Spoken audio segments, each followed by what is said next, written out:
Today we're taking a look at these MLB matches, which are happening on Thursday, May 4th, 2023, and giving you our team and total picks for today. Welcome back to High Stakes. Before we dive into our video, don't forget to subscribe and to push the notification bell so you don't miss any of our videos. Also check out our Patreon if you want access to our premium picks. Our Patreon is a way for us to help you improve your chances of making more money, and if you are interested in props and parlay picks, check out our new channel High Stakes Props and Parlays, where you can find our player props and parlay picks predictions. You will find the link to our Patreon and to our new channel in the description and comments section below. Chicago Cubs vs Washington Nationals.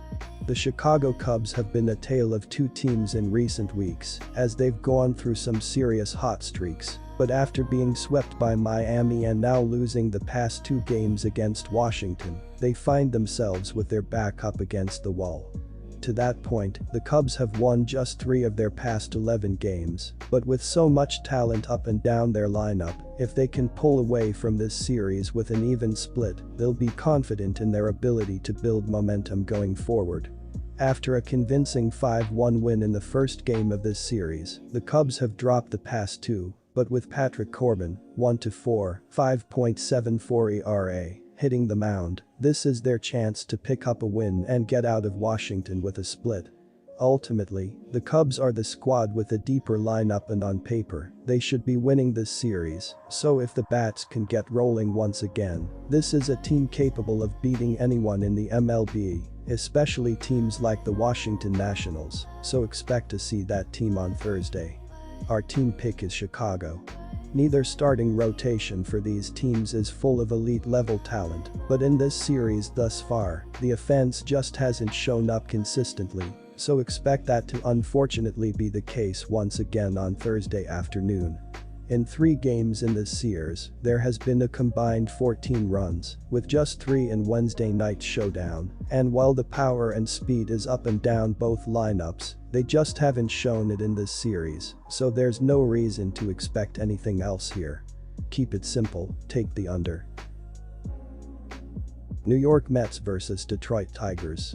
It has been an up and down season so far in 2023 for the New York Mets, who had high expectations for this season. After starting the year really strong, the Mets have seen their fortunes decline a bit as they haven't been playing as well recently, though they have split their last 4. Recently, the Mets have barely played any baseball at all, however, as entering Wednesday 3 of their last 5 scheduled games have been rained out. The Mets lineup has performed well to start the season, scoring 135 runs across their first 29 games, good for an average of 4.7 per game. As a team, New York is hitting a solid .242 to go with a strong ops of .727. They've been led so far by Pete Alonso, who leads the team with a whopping 11 home runs already this season. While the Mets' offense has been good to begin the year, it's their pitching which has really been the strength, and they sure have an interesting arm on the mound in this one. The Detroit Tigers just cannot catch a break so far this season and sit towards the bottom of the league with a lowly record of 10-17. After stringing together a couple wins, the Tigers have now lost 4 out of 5 again and 8 of their last 11 games. The Tigers currently sit dead last in all of baseball, with just 88 runs scored so far entering Wednesday, an abysmal mark. As a team, Detroit is hitting just .222 with an ops of .628. No individual player on Detroit has posted an ops above .750 so far to start the season, and top prospect Spencer Torkelson continues to disappoint in his second full season. With a lineup as soft as Detroit's, the Tigers will need a phenomenal pitching performance in this one to stand a chance against the Mets. While the pitching hasn't been great to start the year, it has certainly been much better than the offense, though still ranking in the lower half of the league. I've got the Mets taking this one. The Mets have been a very solid team all season long and have put together a good combination of pitching and hitting to succeed. The lineup has been strong this year, averaging 4.7 runs per game, which would likely be more than enough to beat the Tigers, who have averaged just 3.3 on the year. The Mets also have the reigning Cy Young pitching in this one, who will be looking to make a good impression during his debut for the Mets and while facing off against his old team in Detroit. The Mets should be able to make easy work of the Tigers in this one, barring an absolutely phenomenal performance from Eduardo Rodriguez. Our team pick is Mets money line. I am taking the under here. The pitching matchup in this one looks like it could be one of the best pitchers' duels so far on the young season, with Justin Verlander and Eduardo Rodriguez taking the hill. Verlander is an ageless wonder who, when healthy, is arguably still the best pitcher in all of baseball, having just won his third Cy Young at the age of 39, while posting an ERA of 1.75. He should be able to make quick work of the hapless Detroit Tigers offense and keep their scoring to an absolute minimum. On Detroit's side, Eduardo Rodriguez is having one of the hottest stretches of his career and isn't likely to allow an offensive explosion from the Mets. Our total pick is under. Pittsburgh Pirates vs Tampa Bay Rays. The Pirates enter this game with a run differential of +45, which is good for 4th in the league. Of course, the high run margin has been boosted by their 7th ranked runs per game. The runs have continued to come in despite the bottom 10 plate appearances the Pirates have. They currently sit 7th in batting average, but have made the most of their tries in the box as they sit top 7 in both walk and strikeout rate. On the frequent contact Pittsburgh has made, they've benefited from extra base hits, which has helped them secure a 3rd spot in on-base percentage. Although Pittsburgh has been able to get on the bag on a consistent basis, they have the propensity to leave runners stranded, which has limited their already high run-scoring capability. With the strong bullpen of the Rays, Pittsburgh will need to continue their efficiency at the plate and capitalize when they have runners in position. Tampa Bay comes into this game with a run differential of +106, which is good for 1st in the league. This comes as no surprise given the Rays' league-leading batting average and home run rate. With their league-high batting average, the Rays have taken advantage as they also lead the league in total bases per game, with nearly 18 bases per contest. Further, the high base count has been better exemplified by the high extra base hit rate, as nearly 43% of their Rays hits are resulting in extra bases. This has bode very well for Tampa, as when they get runners in scoring position, they have been very effective bringing them home. The aggressive stance at the plate has shown up somewhat in terms of Ks, as the Rays are hovering around league average in strikeout rate, but given their consistent success, they have proven they can continue their swing for the fence posture. While past results are never indicative of future returns, the Pirates have yet to drop 3 straight games this season, and they have the offensive power to match the Rays in a way several teams don't. The Pirates, while not home run rich, have been able to turn hits into extra bases as good as anyone in the league. Velasquez has been a proven road starter over the years, and his ability to limit opposing home runs will help keep the Rays at bay here. Take the road dog. While both of these offenses have shown their ability to rally off multi-run innings at the drop of a hat, they'll be facing up against worthy adversaries on the mound.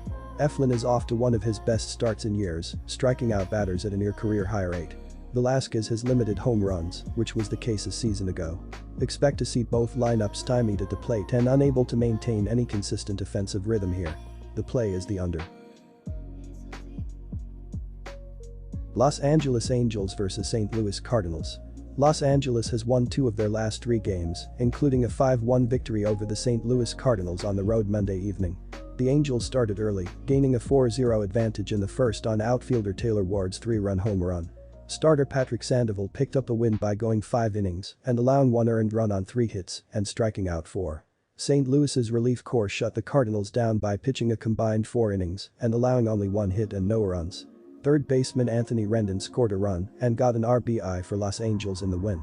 St. Louis has dropped 4 games in a row, including a 5-1 defeat at the hands of the Angels on Monday.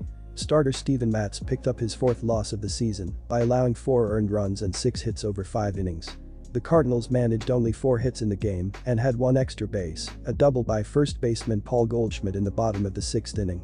Catcher Andrew Knizner had St. Louis's only RBI on a groundout in the 5th.